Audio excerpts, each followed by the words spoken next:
traga junto com os outros também, os novos, sejam bem-vindos. Talvez vou procurar já trazer algum tema aqui, que é o objetivo também de falar um pouquinho da sua empresa, sobre o que faz, né? E os aspectos em torno. Então, Pamplona, está contigo a palavra. Bom, em primeiro lugar, obrigado pela oportunidade, né, de estar aqui com vocês. O Núcleo é um lugar que, bom, passei alguns anos frequentando, né, bastante frequência aqui no Núcleo, e faz o quê? Uns 3 anos que eu não ponho o pé aqui fisicamente. Então, muito obrigado pela possibilidade de a gente estar aqui falando com vocês novamente. E quem sabe a gente volta a frequentar fisicamente aqui o espaço também. Bom, também essa oportunidade, para mim, ela é bem especial, e grato por isso também, porque além da Pamplona Consultoria, o nosso amigo Giacomini e a própria Rose, de vez em quando parceiro do Giacomini e o Henrique fazem parte do quadro da Pamplona, e a Rose esporadicamente trabalha lá com a gente. Além da Pamplona Consultoria, onde nós trabalhamos com governança, gestão empresarial, gestão estratégica e gestão de projetos, recentemente a gente deu um gás num produto meu, né, isolado da Pamplona Consultoria, que é um produto de mentorias. Deu um gás por quê? Porque esse trabalho já existe há pelo menos uns 10 anos, mas a gente sempre estava com ele bem de lado, assim. Né? E agora, recentemente, a gente colocou ele em pauta e começamos a dar um campo nessa visibilidade. Então, vocês vão reparar que este produto ele ainda não tem nenhum material muito gráfico e tal, ele está um pouco pobre ainda a respeito disso, mas o conteúdo não. Então, a gente vai conversar um pouquinho a respeito, se precisar de uma consultoria, é com o Thiago. Tem vários. Estou bem. Aliás, o Thiago tem conversado bastante comigo a respeito, e como a gente até tem falado, eu estou testando um monte de situações, e esse lugar é fantástico também para isso, para a gente testar algumas coisas, e obrigado por isso. Né? Então, validando hipótese. Vamos lá. Como é que é? Estamos validando hipóteses. Vamos validar hipóteses. É isso aí. Já falasse comigo sobre isso, obrigado. Vamos lá. Então, por favor, e eu estou testando com o Henrique. Perfeito. E o parecer de vocês, a participação de vocês, por favor, a qualquer momento que queiram interromper e tal, estamos aqui à sua disposição. A primeira provocação que eu faço aqui, pessoal, é a gente pensar um pouquinho a respeito desse tema, né, do título em si. Na realidade, ele saiu meio no automático quando a gente foi pensar nele, né? Mas eu queria provocar que a gente pensasse nessa alteração já de cara. Resiliência e adaptabilidade no ambiente de trabalho para a resiliência da vida no trabalho. Considerando que a gente passa... Quem é que passa 8 horas por dia no trabalho aqui ainda? Alguém passa 8 horas? Eu larguei de passar só 8 horas por dia no trabalho há muitos anos. Né? E, portanto, a resiliência da vida no trabalho. Então, queria provocar primeiro esse pensamento, certo? E por conta de nós vivermos no ambiente empresarial constantemente, por óbvio, a nossa resiliência da vida no trabalho é no ambiente empresarial. Então, vamos lá. A segunda reflexão que eu gostaria de fazer com vocês, obrigado. A segunda reflexão que eu queria fazer com vocês é a respeito da própria origem da coisa, trabalho. Né? O conceito trabalho, ele é trágico. Do latim, tripalho, máquina de torturar com 3 paus. Pau de arara. Tá? A tortura é algo que acontece. Do grego, poena, mesmo radical de pena. Interessante. Do anglo-saxão, morto, trabalho pesado. Martelo, aço e dare. Tá? Ok. Do italiano, tripalhar, trabalho na lavoura. Durão também, né? Trabalho na lavoura, é bem pesado. Na minha geração, se você não se comportar direito, vai trabalhar com o pai no jardim. E na Z, piorou. A geração atual trabalha abaixo dos 14 anos na exploração infantil. É crime. Então, nós temos um problema. A primeira grande reflexão que a gente tem aqui é a respeito disso. O conceito de trabalho, do exercício de ser útil. Opa, volta um pouquinho. O conceito de trabalho, que é trabalhar, ser útil para alguém. Isso é trabalhar. Então, o conceito de trabalhar está com um problema. Tá? Talvez em casa, certo? Talvez na cabeça, mas ele está com problema. E aí, a primeira provocação é: trabalhar nada mais é, neste processo, do que ser útil a alguém. É fácil ser útil. É fácil ser útil. Tenho certeza. É fácil ser útil. Bom, eu acho tão difícil isso. Sério, eu acho tão difícil isso. Mas que legal, né? Se tu tens a sensação de que é fácil ser útil. Mas para ser útil, você deve procurar ser útil. Se você não procurar a sua utilidade, você tem problemas. Porque é bem fácil ficar inútil. Acho que é aquele quadro, como é que é o nome daquele quadro bonitinho lá que todo mundo gosta? Fábio de Mello. Fábio de Mello. Isso. Fábio de Mello. Alguém sabe o nome do quadro bonitinho, certo? Então, Fábio de Mello. Eu não vou te falar que eu vou me entregar, né? O quadro bonitinho. Não, fica tranquilo. Então, o Fábio Bonitinho fala um negócio: olha, eu quero alguém que me ajude quando eu ficar velha, a me colocar no sol, mas também quero alguém que me ajude a tirar do sol, né? Porque fechada no sol, todo mundo deixa. Então, a primeira provocação que eu gostaria de fazer, ou melhor, a segunda provocação que eu gostaria de fazer com vocês, pessoal, quem está aqui ao vivo ou online, é essa. É a gente compreender que o conceito de trabalho, historicamente, está detonado. Não é isso. Né? E que nós passamos por um momento histórico na humanidade, que a gente precisa rever isso. E aí, ao invés de a gente dizer para as pessoas que ser útil é importante, sabe, que lavar os pratinhos de casa é importante, que ajudar o pai no jardim é importante, isso não pode, é exploração infantil. Então, tem algo errado aí. Ok? Tudo bem? Vocês estão aí? E aí o trabalho tem que ser divertido. Né? Mas ele rima com máquina de torturar com 3 paus, ele rima com trabalho na lavoura, ele rima com trabalho duro, pesado e tal, hard work e tal. Mas ele tem que ser divertido. Tá. Bom. Essa é uma boa provocação. Legal? Vamos lá. O comércio. Gente, o comércio não existia do jeito que ele é hoje. Né? O comércio. E aí eu trouxe essa visão aqui para a gente, até por conta do conceito do nosso núcleo, porque nós, aqui, nesse nosso núcleo, inclusive, nós nos parecemos sobre o aspecto do comércio muito mais com um artesão, muito mais com alguém que produz algo muito sob medida, né? E aí vai negociar isso, e vai vender esse trabalho, essa ideia, muito mais com isso do que com o industrial. Industrial que tem lá um pacote de produtos, vende aquilo fisicamente e tal. Na maior parte dos casos, nós, esse conjunto de pessoas que habitam esse espaço, comercializa um sonho, uma ideia, nem material tem, né? E se botar isso num papel bonitinho, ok? O papel aceita tudo, legal, né?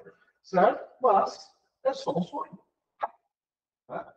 Então, a primeira coisa que eu queria lembrar aqui, a respeito do comércio, é que o comércio, como é hoje, é uma criação, uma hipótese que nós criamos, ou melhor, que os governos criaram, principalmente para tributar.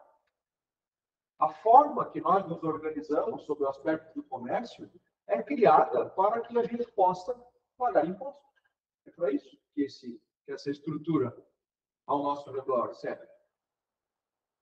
É uma estrutura de monitoramento e controle. Aí o trabalho rima com tortura, com pena, castigo. A gente tem que evitar ser útil até os 14 anos, porque senão pode ser preso. O pai é preso. Tá? E o comércio é só para tributar. Mas tem que ser feito o trabalho. Tá. Dá um tilt, né? Dá um tilt aí. Vamos lá. O ambiente empresarial. O que é a empresa? Quem pode me ajudar com isso? Quem? Vai lá, é uma organização que realiza atividades econômicas, tá? Ok, isso é de Google, né? Bonito, tal. Lá no dicionário também diz o que é empresa. O que é a empresa no fim das contas? Depois a gente pode até discutir o conceito do que é venado, mas o lugar que existe para dar lucro aos sócios, fazer bem a comunidade, certo? Beleza? O conceito do que é venado é bonitinho, legal? O que é a empresa? A empresa é uma abstração, ela não existe. A empresa é uma abstração. É um conceito jurídico criado para cobrar tributo. A empresa é o artesão da sua origem. A empresa é o serviço sendo prestado da sua origem. Né? Ok? O ambiente empresarial é onde o artesão então, trabalha. Ok? E a empresa versus o empresário. Quando eu tenho a linha de montagem, quando eu tenho a constituição de uma organização, para quem trabalha com Lean, com o Elton, que é assim, o conceito da separação entre a produção e a administração, a primeira coisa que aconteceu já foi Lean, maravilhoso. Quando na padronização, quando no processo de produção se coloca a linha de produção, se desenvolve procedimentos, se especializa esse processo. E assim, hoje é uma especialização cada vez mais louca, né? Tá cada vez maior a especialização. É fantástico, mas tudo isso existe para organizar empresários para que eles paguem tributo. E rápido. Perfeito. E aí a gente entra num processo trágico. O entendimento é trágico. Porque a gente compete. Tem uma frase do Goldratt que eu amo, diz assim: diga-me como me medes, que eu te direi como me comporto. Tá? Então, o mercado, ele nos dá benefício. Mercado, como geral. O mercado é lindo, né? Porque ele castiga, ensina rapidamente. Certo? É um professor fantástico. Certo? Acontece que o mercado, quando ele nos ensina, infelizmente, a forma como ele nos ensina, ele nos instiga sempre a um movimento de competição. E um movimento de competição dura. Tá? Legal. Está dando certo. Esse movimento de competição, assim, dura, onde a gente colabora pouco, onde a gente bate muito, onde a gente corta todo mundo que está na frente. Está dando certo? Não está dando muito certo, mas ainda é o melhor jeito. Poderia ser melhor, mas ainda é o melhor jeito. Certo? A gente não descobriu um jeito melhor ainda. Para ser honesto, né? Está dando certo assim, show? Não, está dando certo. Vamos lá. A gente olhar para o umbigo, a gente sabe que não está dando certo. O Rio Grande do Sul está falando isso. Está dando certo. Gosto muito de uma analogia, hoje até saí num grupinho assim. É legal porque não precisa acontecer muita coisa para o formigueiro morrer. Né? Basta chover. Piada infame, né? É isso. Certo? Então, está dando certo? Não está dando muito certo. Nosso processo de competição empresarial, ele está nos destruindo. Mas, ok, isso é humano, gente. Nós vivemos num planeta que não quer a gente aqui. Certo? O ar que você respira, cada respiração que você dá é oxigênio, é oxidante. O que ele faz? Está te matando mais um pouquinho. Tudo que existe na face da Terra existe sem desejar que o ser humano estivesse aqui. Mas tudo bem, a gente quer ficar, então vamos parar de falácia, né? O ato da existência humana na Terra é um ato de violência. É um ato de violência. E aí nós, por óbvio, quando convivemos, a gente é violento. Tá? É comum. Aí, nós temos, inclusive, uma consultora do nosso núcleo que trabalha muito bem com comunicação não violenta. Teve um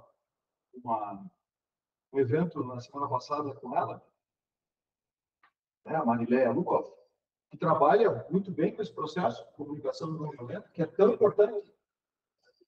Mas ele só ameniza. Né? Ele é importante pra caramba. Ele ameniza a violência que é esse processo. Que bom, né? Algumas coisas deveriam ser amenizadas. Legal. Então, essa é a provocação. O que é o ambiente empresarial? Esse é o ecossistema empresarial em que nós podemos escolher se a gente vai degladiar ou se a gente vai colaborar. A gente sempre pode escolher se a gente vai colaborar ou se a gente vai degladiar. Mas essa escolha é individual. Certo? Fez sentido até aqui? Então tá bom. E aí, povo do online? Estão por aí? Nada. Vamos lá. Você está ouvindo? Até o Fabiano daí. O Fabiano conseguiu um tempo com a agenda. Isso. Vamos lá. Não tá fácil, mas estamos aí. É, isso aí. Obrigado, Fabiano. Tá aí. Outra provocação é esse, ainda falando sobre o ambiente empresarial, é o seguinte: enquanto nós existirmos num ambiente onde a gente degladia entre o bem e o mal, entre o certo e o errado, certo? Game of Thrones é um bom exemplo, porque para quem vive num ambiente, vamos abstrair um pouquinho, sai do ambiente empresarial como ecossistema, mas cai dentro de um ambiente corporativo. O ambiente corporativo é igualzinho um feudo. Né? Ele tem o rei, a rainha, as consortes, tem os consortes, tem de tudo. Tá? Tem de tudo. É importante saber como é que o ecossistema está funcionando dentro de um mundo empresarial. E no mundo empresarial, no ecossistema empresarial, não é diferente. Então, a gente tem um grande desafio. Por que tudo isso? Porque tudo isso tem a ver com resiliência. Se eu não entender que eu estou trabalhando num ambiente hostil, se eu não entender que eu estou trabalhando num ambiente que a relação de trabalho tem um problema. Tem um problema. Certo? Eu não consigo encontrar um ponto de resiliência interessante para mim. Eu preciso entender onde eu estou. Porque eu só sei para onde voltar se eu sei onde eu deveria estar. Se eu não sei onde eu deveria estar, é difícil saber voltar. E resiliência, no centro da sua ideia, é voltar ao equilíbrio. Voltar ao seu ponto. Então, a gente tem um desafio importante aqui, que é sair do mundo de monitoramento e controle, castigo, etc., e ir para um mundo de colaboração. Certo? Fácil?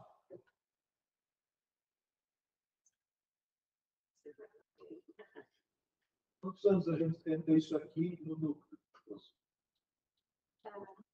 10, eu? 10, você. 8. Eu cheguei 2 anos depois. Temos que. E assim, a gente começa as coisas pelo nosso quintal. Bom, filho de gente começa pequenininho. Filho de monstro nasce grande. Filho de gente não. Dependente e pequeno. Vamos continuar.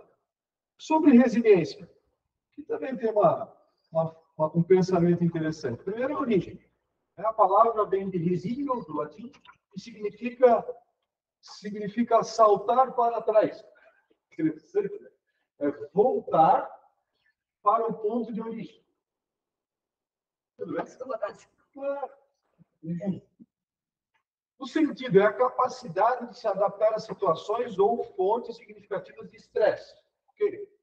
Na Bíblia, uma força espiritual que nos capacita a enfrentar as adversidades com coragem, fé e esperança. Tá, mas o que é resiliência prática? Que é para o dicionário não importa, né? Para a Bíblia também não vai importar muito, certo? O que é resiliência prática? Então, para mim, resiliência ele conversa muito com os dois itens de baixo, o sentido e aquilo que é na vida. Entender onde eu deveria estar e aí, a partir disso, saber para onde voltar. E se eu não sei onde eu deveria estar, eu não consigo encontrar o caminho de volta. E aí, a maior parte das pessoas vive uma vida inteira sem saber onde deveria estar. O nome desse deveria estar tem um nome. Alguém sabe quando? Eu ajudo. Livro? Desse onde deveria estar. Onde deveria estar? Propósito. O propósito é onde a pessoa deveria estar, exercitando o seu propósito. Mas aí a maior parte das pessoas vive uma vida sem conhecer o seu propósito. Ou sem conhecer, a palavra não fecha aí. Por quê? Porque o propósito é uma escolha. O propósito é algo que eu escolho. Não cai na sua cabeça. O japonês já liga o seu Ikigai. Exatamente. A gente chega lá. A gente chega lá. Eu estou construindo lá. A gente chega lá. É isso aí. Os japoneses dividem Ikigai, que é o propósito. Mas a partir do momento que eu conheço o meu propósito, que eu conheço onde eu deveria estar, começa a ficar mais fácil eu saber para onde eu tenho que voltar. E assim, a vida é uma delícia. Ela vai tratar de fazer com que você perca tudo. Absolutamente tudo. Se tem um negócio que a gente deveria aprender desde muito pequeno, é a perder e a cair. Porque se tem um negócio que a vida vai fazer com você, é fazer você perder. Você vai perder o amigo, namorado, o pai, a mãe. Se der certo, você perde o pai e a mãe. Se der errado, você vai antes. Porra. Se der errado, você vai antes. A linha normal é eles vão antes. É a melhor possibilidade. Então, você vai perder. Legal. E o pior ainda é complementando as nossas habilidades que você vai conquistando e depois você vai começando a perder.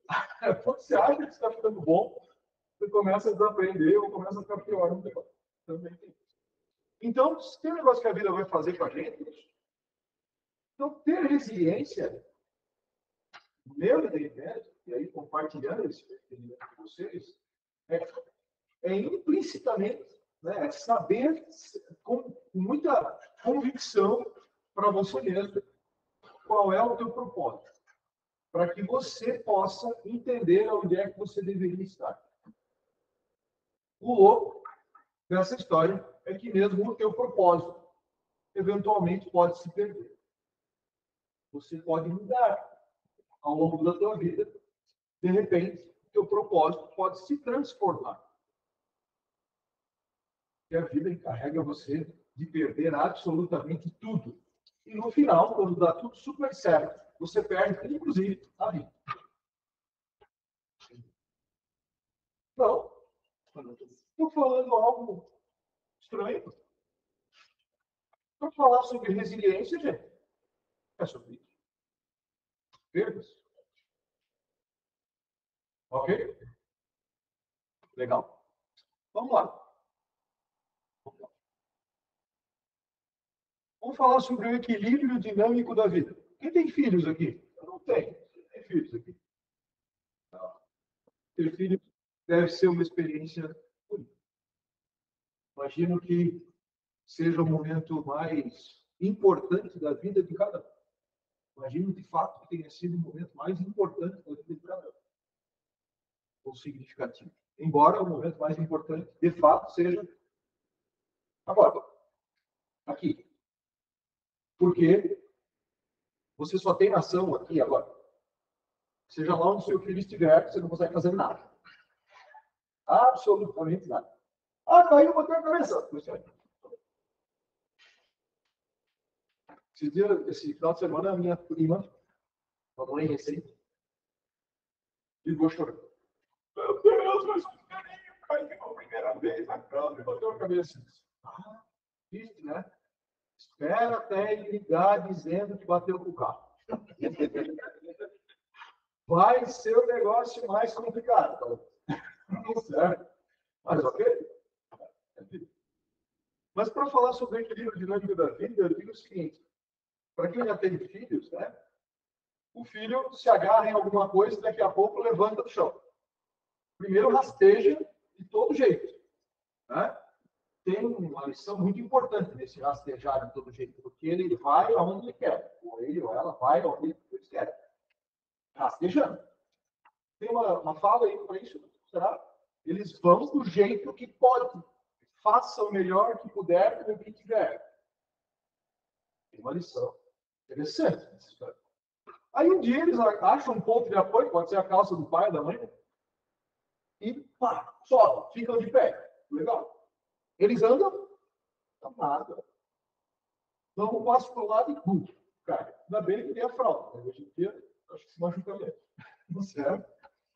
Então, dá mais um passinho e pá, cai de novo. Legal. Daqui a pouco descobre o mecanismo. Vocês entendem o mecanismo? Duvido. Você perde o equilíbrio para frente ou para trás. Quando você para trás, normalmente cai. Mas para frente, quando você perde o equilíbrio, você descobre que se você mover uma das pernas, dá certo. Tem uma outra lição importante. Na vida, a gente só se mantém de pé desequilibrando. Todo tipo. Um pouquinho. Melhor não muito. Como pode ser meio grande. Certo? E aí, o que acontece quando a criança cai e não consegue levantar? Ela rasteja de novo. Dane-se. Ela vai onde ela quiser. Não importa. Tem uma lição aí. Que importante, né? É resiliência isso. Então, para de escolher como é que você quer levantar. Para de escolher como é que você quer levantar e vai. E aqui a mensagem é muito parecida com a história da bicicleta também. Lembra as duas coisas. Tem cara que consegue ficar parado em cima da bicicleta, né? Aqueles acrobatas e tal. É o seu caso. Não é o meu. Se eu tiver numa bicicleta e eu parar, o que acontece comigo? Eu caio. Eu ponho o caio do pé no chão. Né? Mas se eu parar e não botar o pé no chão, eu caio. Então, no mínimo, eu vou parar. Né? Se a bicicleta para, eu paro junto. Qual é o significado disso? O equilíbrio da vida, senhores, é dinâmico. E a gente passa a vida inteira tentando encontrar um lugar super estável. A gente vai conseguir, tá certinho. Lá no final tem um lugar bem quadradinho, assim, que a gente fica bem paradinho, joia, e fica bem estável. Perfeito. Certo? Mas espero que isso demore muito. Tá? Então, o equilíbrio da vida é o desequilíbrio. O equilíbrio da vida é estar em movimento. E a gente passa a vida inteira procurando, não, tem que ser do jeito que eu quero. E tem filho tendo crise. Já ouviram os filhos tendo crise? É exatamente esse momento. Tem que ser do jeito que eu quero. Tem tanto adulto assim. Aí quebra. Cai. Consegue manter equilíbrio. A bicicleta para, tem que no chão. Ok? Isso é equilíbrio dinâmico da vida. E aí, Elton? Não sabia que tu estava aí, mas está aí para ti. Agora vamos ver o que você vai conectar para você. Legal. A linha do meio aqui mesmo, Elton? Agora tá. Pode ver. A linha de cima. Ajuda aí, ó. Limite superior. Limite superior. Isso aqui é um gráfico de dispersão que mostra os limites de uma determinada operação. Aqui embaixo é o limite inferior, a linha de baixo, a linha azul. O limite de cima é o limite superior e o normal é o aí. todas as coisas que estão acontecendo aqui nesse fluxo, cada bolinha, aliás, cada quadradinho vermelho ali é um item da operação. Aconteceu uma operação, primeira lá no 295, a segunda lá no 295, aliás, a primeira lá no 295.8, a segunda no 295, a terceira um pouquinho mais para cima, e aí, claro. Percebam que todas elas aconteceram dentro do espectro, de um espectro aceitável. Né? Porque está tudo dentro do limite superior e dentro do limite inferior. Beleza. Aí você está trabalhando num determinado projeto, num determinado cliente, numa determinada função. Sei lá, você está sendo útil em algum lugar. Está trabalhando? Está sendo útil em algum lugar. Beleza? Aí, de repente, esse processo, essa coisa de ser útil, ela começa a ter picos, assim, lá no limite superior. Começa a dar os problemas no limite superior. No limite superior do tempo, no limite superior da paciência, no limite superior, seja lá o que for, no limite superior, tá? Estou sendo agredido, tá difícil, pô, não estou conseguindo atender, sei lá, limite superior, certo? O que você tem que fazer? Tá? Você abre. No mínimo, você vai ter que chegar para a pessoa lá que está lidando contigo, né? Ou trabalhando com você, ou sendo útil ao seu lado, que vai dizer, olha, a gente vai ter que repensar o trabalho. Porque está estourando aqui o negócio. Se estiver atacando o limite inferior, tem que fazer o quê? A mesma coisa. E aí, gestão da qualidade da vida. Faz sentido. Cada vez que você está lá operando, sendo útil, trabalhando. Olhe para casa. Olhe para a relação familiares, amigos. Olhe para tudo. Qualquer coisa que saia do normal na história para a gente tem que revisitar. Tem que olhar para o amiguinho e dizer, amiguinho, olha só, não dá para sair toda segunda-feira, toda terça, toda quarta e tomar toda segunda, terça, quarta. Não dá. A gente vai ter que rever esse conceito aí. Olha, gente, não vai dar para trabalhar 16 horas por dia direto assim. Não vai dar, a gente tem que dar um tempo. Né? Cara, não dá para eu trabalhar esse tanto aqui e ganhar esse outro tanto aqui. Eu preciso ter uma vida decente. Faz sentido? Patroa, é o seguinte, não dá, tá fazendo XPTO coisa aqui, e eu estou fazendo XPTO coisa lá, e a gente não está conseguindo encontrar o equilíbrio na nossa casa. Faz sentido? Filho, seguinte, quem paga as contas aqui é a gente. Nos segura a onda. Faz sentido? Isso é qualidade de vida. Vale para o ambiente empresarial total. Alguém já demitiu um cliente? Né? Querido, né? Às vezes dá tão certo prazer, mano.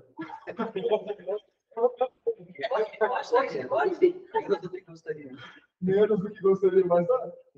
Eles cuidaram com isso. Justiça é diferente de particularmente se for aquele que fala assim, a gente tem que ser do meu jeito. Tudo bem, né? Vamos lá. Qual o caminho? Então, um dos caminhos, que é o caminho que eu utilizo para fazer com que as pessoas encontrem esse lugar, é o Ikigai. Certo? Todo o conceito de trabalho que a gente faz para exercitar as pessoas, ou eu mesmo, né? Primeiro eu mesmo, depois as pessoas, certo? Encontre o seu equilíbrio, o lugar para onde voltar, seu ponto de resiliência, é o Ikigai. Então, a gente faz esse exercício. Para mim, o exercício do Ikigai foi bem difícil. Quando perguntaram para mim, Pampona, o que você gosta de fazer? Eu abro o pergaminho, 1.352 coisas que eu gosto de fazer. Eu gosto de fazer um monte de coisa. Estou curioso da vida. Legal. Aí a próxima pergunta mata a Paula. O que você faz bem feito? Sim, fala. O que você sabe fazer que você dá aula? O que você sabe fazer que você treina alguém para ficar tão bom quanto você? Reduziu Viu? Talvez 3, talvez 3. Certo? Legal? O que disso paga a conta? O que eu ganho para fazer isso? Esse ganho não é só pagar a conta financeira, é o ganho emocional, é o ganho social, é o ganho. Não é só grana. Quem é que faz trabalho social? Quando a gente ajuda alguém, é muito comum que a gente ganhe mais do que dê. Muito comum. Certo? Então, isso também é um ganho. E o que isso faz para o mundo? Ou seja, qual é o legado? Esse é o caminho do Ikigai, certo? O caminho do Ikigai é transformado para o ocidental. Acho que vale muito falar essa fala. Né? O oriental não tem pensamento desta forma.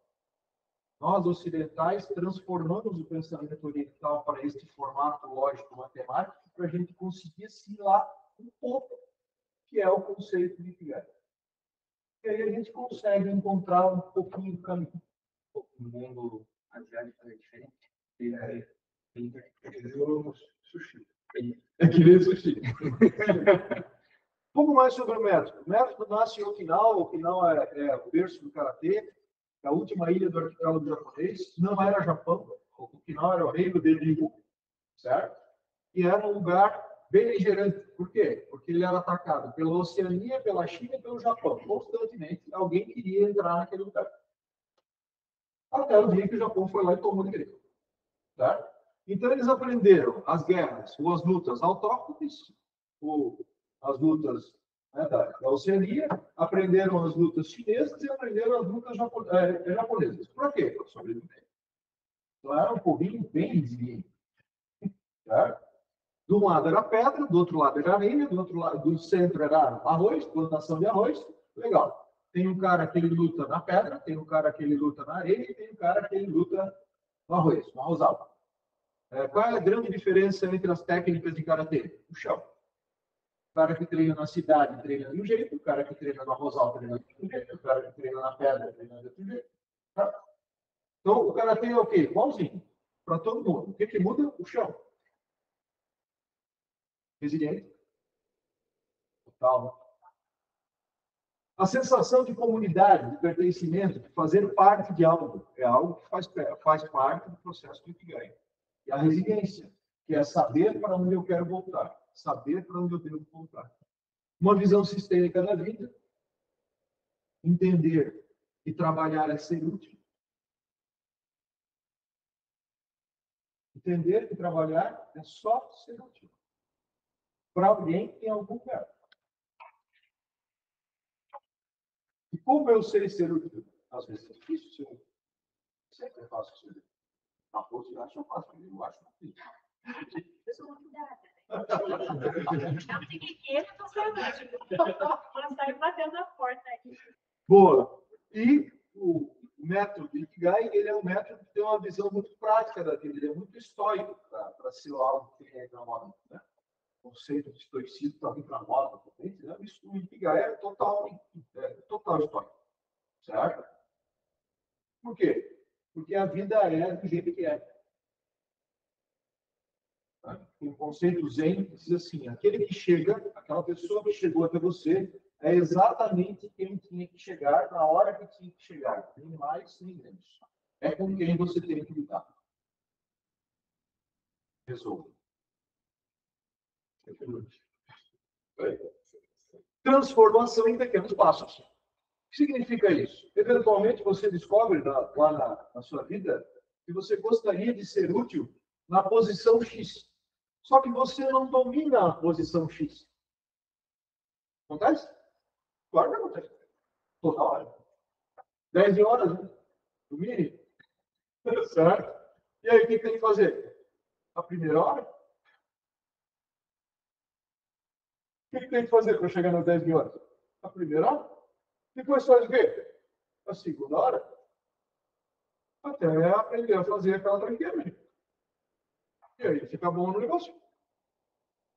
O Funakoshi, que é o fundador do Karatê atual, Shotokan, o conceito de Shotokan do Karatê, ele foi carteiro quase a vida toda. Lá pelos seus 35, 40 anos, ele conseguiu montar a primeira academia. E pagava a conta da vida dele. Onde é que ele era útil? Depois ele conseguiu ser onde em outro lugar. Será que ele fez alguma ideia de ordem? Beleza. Benefícios do método e a abordagem. O benefício do método é o seguinte, gente. Primeiro, essa coisa de você ter uma visão mais holística a respeito do teu ambiente. O ambiente empresarial. O que é o ambiente empresarial? É um ambiente humano, onde nós competimos. Infelizmente, a energia da competição ela é total na história da autonomia. E a gente não vai mudar isso na nossa geração. Talvez a gente consiga mudar isso em algum momento da história humana. Mas a gente ainda não saiu nem da caverna. O nosso corpo não saiu da caverna. O nosso corpo reage às emoções que são impostas para nós como se a gente ainda estivesse na caverna. Quando alguém chega para você e é bruto com você, você tem vontade de bater no cara ainda. De onde é que vem essa energia? O ser humano reage a uma agressão de duas formas. Ou ele corre ou ele bate. Ou ele corre ou ele revida. Está onde? Na caverna, gente. A gente nem sai da caverna ainda. Então, calma. Vamos aceitar isso e vamos tentar mudar o primeiro passinho. Vamos tentar colaborar entre nós e sermos colaborativos com as pessoas que estão ao nosso redor. Quem é que são as pessoas que estão mais ao seu redor? Seus filhos, sua esposa, são mais próximos. Colegas de trabalho. Mas aí eu chego em casa e eu brinco todo dia com a minha esposa. Tá dando super certo. Tá dando super certo. O cara é uma... Como é que é? Às vezes a mulher... Né? A mulher fora de casa é um doce. Chega em casa, liga um monstro. O homem chega fora de casa, é um monstrinho. Chega em casa, é um doce. Cara, é um só, velho. A gente vive essa dicotomia, né? Separa o cérebro. Cérebro do trabalho, cérebro do convívio doméstico. Cara, ainda é a mesma cabeça que sai de casa e chega em casa. Então, o benefício do método principal é isso. É uma visão holística a respeito da tua própria vida. Qual é a abordagem que a gente faz? Uma jornada de autodescoberta individual ou em grupo. Utilizamos o conceito do Ikigai, o caminho do propósito. Utilizamos as artes marciais para que o corpo ensine a mente o caminho da resiliência e do equilíbrio na negociação da vida. E utilização do Bushido, para lembrarmos que a paz e a tranquilidade não são uma dádiva, e sim uma conquista diária de colaboração ou combate. Você escolhe. Uma frase que eu li esse dia lá no Instagram. Deus deu espadas para os anjos, não flores. Porque até Deus sabe que nem tudo se resolve na conversa. Isso é humano. Simples assim. Então, a primeira coisa para a gente ter uma resiliência mais importante na nossa vida é a gente aceitar. Aceitar quem a gente é, o ambiente que a gente trabalha, o ambiente que a gente está. Encontrar quem a gente gostaria de ser para saber para onde quer voltar. Porque se eu não sei onde eu quero estar, eu não vou saber para onde eu quero voltar. Deus nos livre de tudo aquilo que poderia ter sido e não foi. Porque esse lugar é o passado. No passado, a gente não tem nenhum tipo de ação. Obrigado.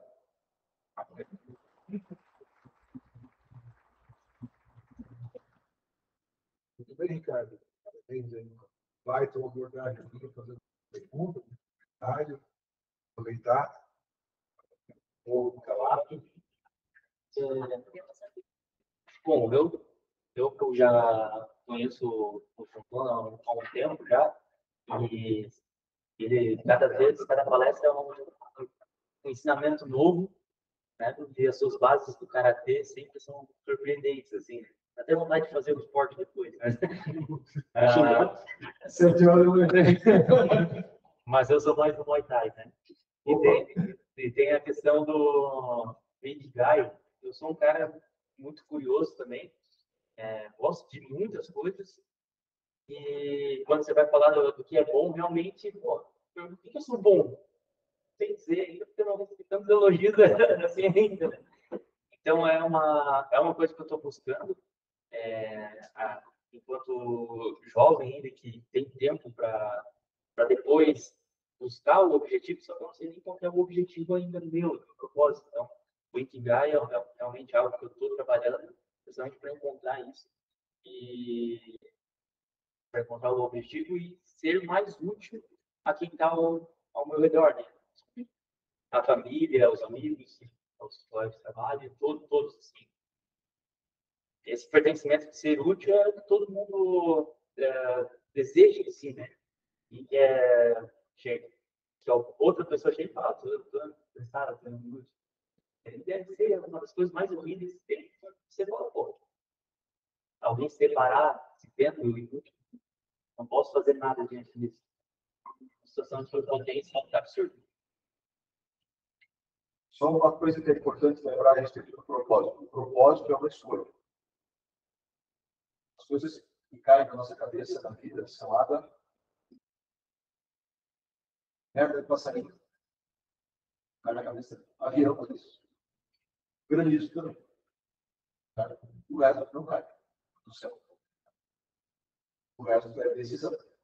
Então é bem importante lembrar que o propósito é uma decisão. Você vai escolher o que você deseja fazer e tratar de resolver as 10 melhores para ficar bom aqui.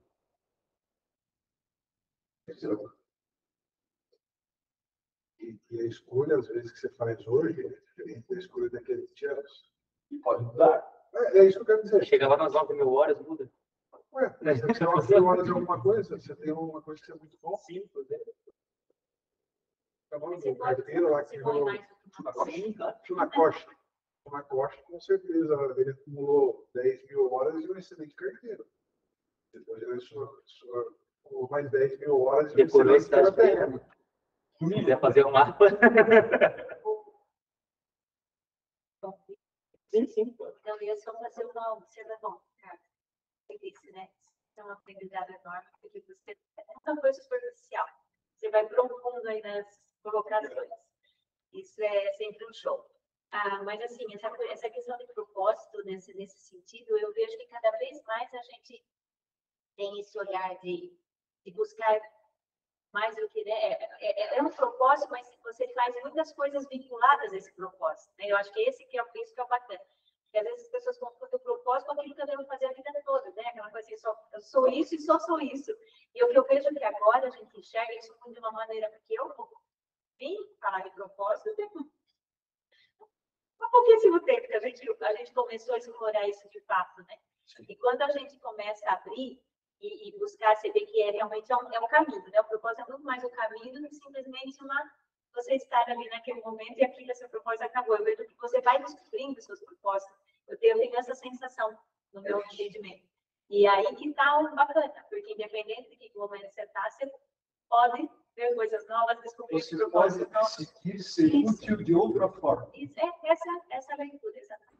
Então, eu acho porque às vezes as pessoas ficam naquele estigma de propósito. Eu acho que se ouviu muito essa palavra, sabe? Se deixou um peso, uma carga, que ou você tem propósito, não é nada.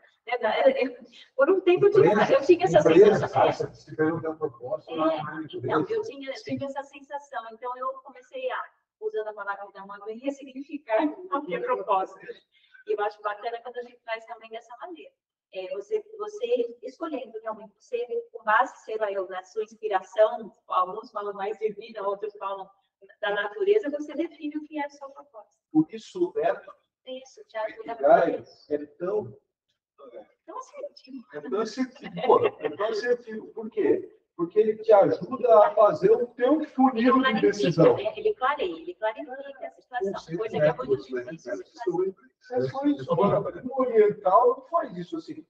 A gente teve que fazer esse princípio, senão não rolava.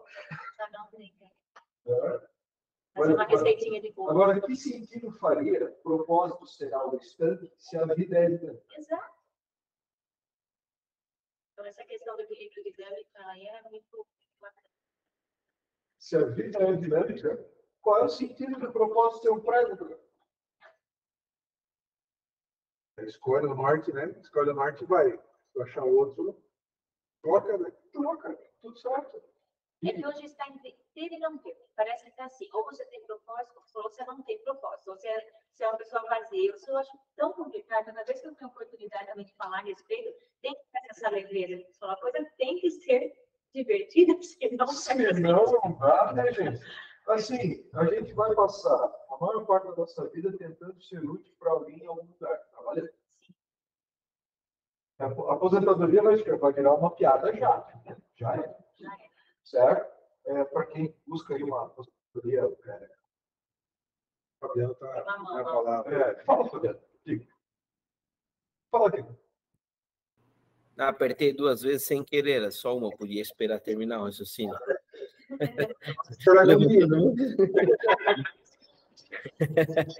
Não, legal, gente. Parabéns, Pamplona, pela fala aí. Reflexões bem legais. E reforçar essa ideia da questão do propósito, né? De fato, a gente entrou num caminho aí que passou do ponto, né? De romantizar demais a questão do propósito. E não é bem assim. Até eu estava ouvindo um palestrante outro dia, ele estava falando disso, é a síndrome da propositite. Deu um nome para a doença já, síndrome da propositite. Quer dizer, tem coisa que não tem propósito, tem coisa que tem que fazer porque tem que fazer, cara, e nem tudo tem que ter propósito, né? Então, a reflexão é importante, a gente precisa realmente colocar um tempo nisso, né? E aí eu acho que as novas gerações talvez tenham um peso maior nessa questão, né? Que nasceram numa geração de que ai, meu Deus, se não tiver propósito, eu não faço nada, né? Na minha vida não tem sentido se não tiver propósito. Cara, tem coisa que tem que fazer porque tem que fazer, tem que trabalhar porque tem que trabalhar e, né? Enfim, achar o equilíbrio dessas duas coisas, que eu acho que tu bem colocou, que é o grande desafio, né? Nem tanto o céu, nem tanto a terra, né? Também trabalhar sem ter uma visão, um norte, né, só virar um apertador de parafuso que não pensa também não faz sentido, né? Mas também só fazer se for por propósito, daí, peraí, quem que vai pagar a conta depois, né? Acho que o equilíbrio é a palavra-chave aqui. Perfeito. O desafio é encontrar algo que você goste de fazer, saiba fazer e pague a conta. Se você não encontrar um negócio que pague a conta, assim, exemplo, tá, Fabiano? Eu adoro tocar piano. Adoro. Estudo piano faz uns 4 anos. Fantástico. Sou péssimo. Não conseguiria ganhar dinheiro, olha, nem no boteco da esquina. É terrível. Mas eu amo. É uma daquelas 3.452 coisas lá que eu... Não vai dar para ganhar dinheiro com isso. Não, eu vou te dar um outro exemplo. Eu adoro pescar na beira do rio, de canicinho ali, pegar carazinho. Eu adoro. É meu sonho de consumo. E sou bom nisso, tá? Só que não paga a conta igual, cara. Não adianta. Mas se você é bom nisso, abre uma mentoria de ensinar a pescar de canicinho. Você não está achando viés aí. Aí, ó. Vai ficar no wishlist aqui. Mas você sabe que a gente brinca, mas eu acho que esse é o meu caminho. A gente não aprendeu. Nossa, principalmente nossa geração, acho que as que vêm vindo já estão mais craques, muito mais craques nisso, mas nós não aprendemos a realmente capitalizar naquilo que a gente é bom. E a gente acumula muitas experiências, muitas coisas. E tem problema em você entrar nessa jornada, por exemplo, de só apertar o parafuso. Sim. Né? Porque 10.000 horas depois de apertar o parafuso, você vai ser excelente em apertar o parafuso. E você vai ser excelente no negócio que você odeia. E aí você vai ganhar o pão dali. E aí trocar aquilo ali vai ser difícil. Então, tem esse probleminha. Tem um ditado que os antigos diziam que trabalha demais não tem tempo para ganhar dinheiro, né? Então, uma boa reflexão. Só para complementar a Rose e o Fabiano, e justamente falar o que o Fabiano falando, da propósito, né? Sim. A gente vem do mundo corporativo, eu mais ainda da área de RH, né? Existe muito romancear termos, né? Ressignificar, propósito.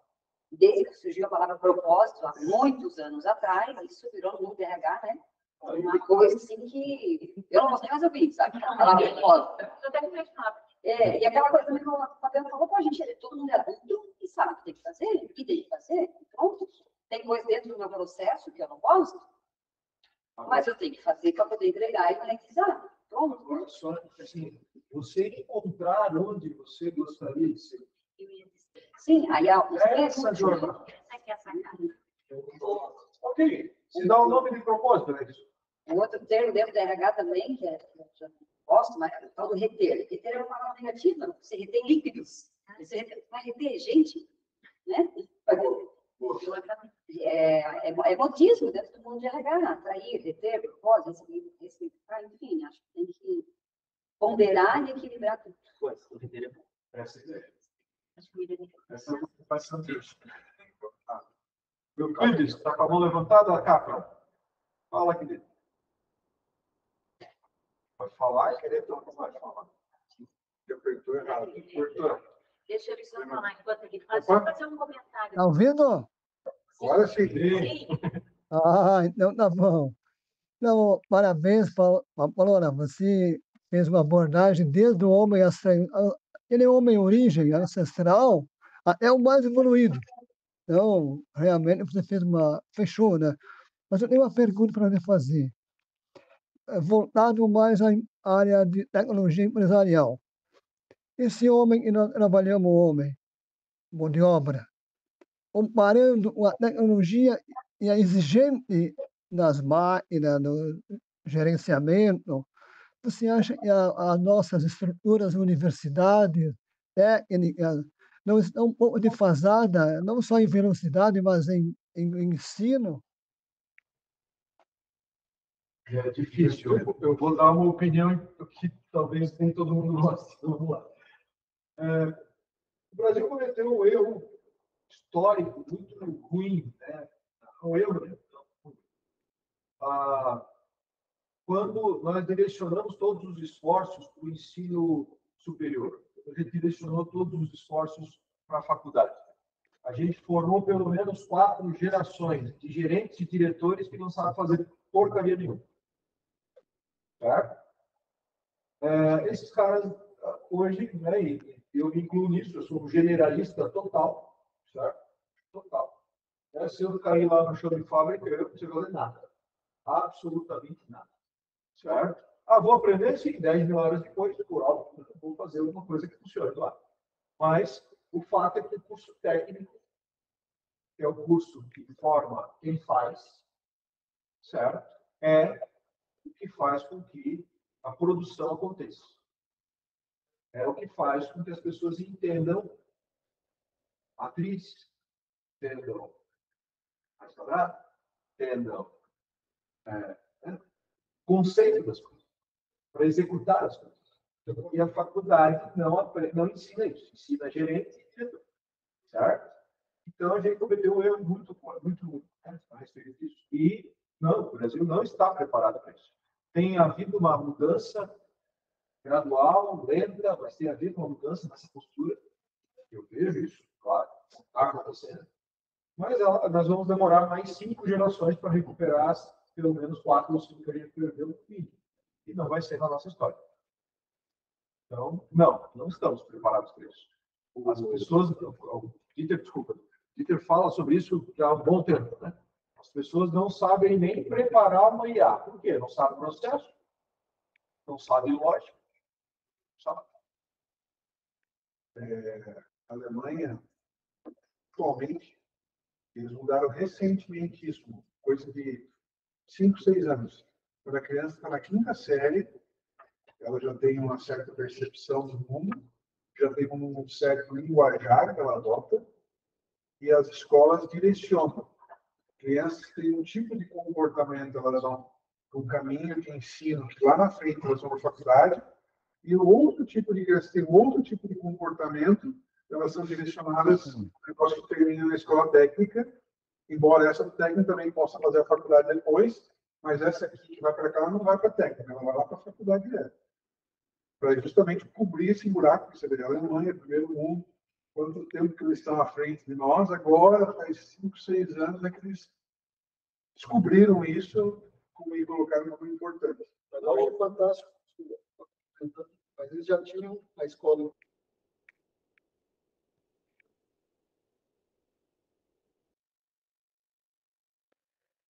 Tá bom, profona, tá ótimo. Muito boa resposta. Você passava um ano testando, sendo aprendiz. Ó, sou aprendiz, e você fazia um circuito. Um circuito que tinha que fazer, tinha um caderninho de anotação. Olha, fiz tantas horas. E o nosso estágio, né? O pessoal que tá online aí, a tela caiu aqui, por isso que eles ficaram sem som momentaneamente aí. Na Holanda, recentemente, também 2 anos para cá, tiraram celulares e computadores da sala de aula. Tiraram. Acabou. Volta para a canetinha. Uhum. Perfeito. Desculpa, a gente tem que aprender a fazer as coisas. Certo? Isso tem a ver com o cérebro humano, somos primatas, né? Que a gente acha uma coisa no caderno, que a gente fala assim, eu anotei nessa página aqui, porque a gente foi moldado a achar assim as coisas, mas se falar para procurar numa pasta do computador, a gente leva muito mais tempo. Exatamente. Então, isso, gente. Bom, Pamplona, mais uma vez, muito obrigado, foi excelente a sua explanação. Podemos seguir para as próximas pautas aí? Beleza. Bom, recados paroquiais. Estão online, estão ouvindo pelo